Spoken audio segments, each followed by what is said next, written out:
Donc là, vous êtes sur le département du Cantal, un département qui nous offre des possibilités extraordinaires en termes de variété de paysages. On peut aussi bien randonner sur de la forêt, des grands plateaux d'altitude.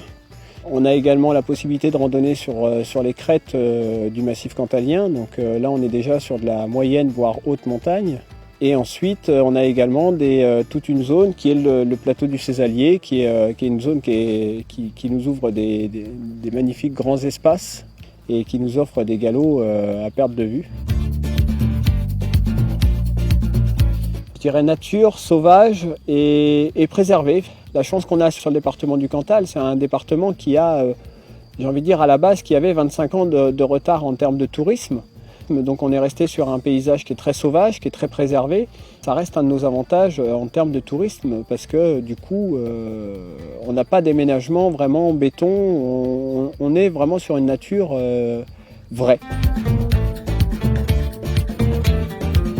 Une autre facette du département qui est très importante à mon sens, c'est la variété des paysages par rapport à la saisonnabilité. On a des saisons, on a encore la chance d'avoir des saisons qui sont très marquées, avec des variétés de couleurs et des changements de couleurs qui sont magnifiques. Vous prenez l'automne, on passe sur des couleurs qui sont complètement différentes. Au printemps, bien évidemment, on a la partie, toute la floraison qui est hyper intéressante aussi à regarder, avec aussi, bien évidemment, des fleurs qui sont protégées et qui sont rares en Auvergne. La gastronomie du département est très intéressante à prendre en compte puisqu'elle est vraiment liée à l'atout fort aussi du département qui est l'agriculture. On a beaucoup de plats qui sont faits à base de fromage et ensuite on a la pomme de terre qui pouvait être amenée et conservée longtemps.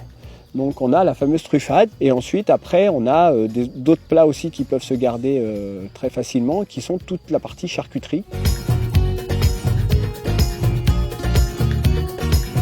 Ah, c'est un métier qui est tellement passionnant parce qu'on ne se lâche jamais. D'abord, en tant que guide, même si on fait les mêmes randonnées 2, 3 fois, 4 fois par an et puis qu'on les répète tous les ans, on a la chance d'avoir une nature qui change, surtout en zone de montagne. On est obligé d'être très attentif à la clientèle. On rencontre des gens qui viennent de tout horizon. Chaque randonnée est une expérience nouvelle pour nous. Et c'est nos clients qui provoquent cette expérience. On ne veut pas faire de la quantité, on veut faire de la qualité. Et la qualité, à mon avis, elle passe aussi par la préservation du paysage et justement à éviter le tourisme de masse de façon à pouvoir préserver nos paysages et nos sites. Je suis installé dans le département du Cantal depuis 1977. Ça remonte, hein, voilà. Et au fil de ces années, on a cherché à développer justement ces itinéraires équestres. On étonne les gens avec les paysages qu'il y a dans le Cantal. Les grands espaces cantaliens, quelque part, c'est un peu l'Ouest américain. On est dans des sites qui sont uniques, qui sont vraiment à couper le souffle. Et ça, c'est vraiment des retours qu'on a assez régulièrement. Les gens n'imaginent pas des espaces aussi étendus et aussi préservés. On prend la mesure un petit peu de la nature d'avant. La randonnée dans des espaces privilégiés un petit peu et je dirais vierges, ça c'est quelque chose que les gens ont oublié, quoi. Les citadins, quand ils se retrouvent au milieu de nos montagnes, quand ils voient l'authenticité et la nature qui se développent de telle manière, que ce soit la faune, la flore, c'est vraiment des images qui marquent, quoi, et qui les sensibilisent justement au respect de l'environnement. On a des circuits comme le Tour des Volcans. Le Tour des Volcans, il fait 6 ou 8 jours. Il y a une diversité telle d'étape en étape, on a l'impression de faire 6 journées, mais vraiment très différentes les unes des autres. On découvre des nouvelles vallées, on découvre de nouveaux sites, de nouveaux chemins. Il y a une très très grande diversité.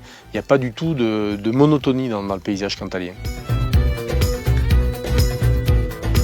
On a des paysages qui ressemblent à la Mongolie, on a des paysages qui ressemblent à certaines parties de l'Équateur.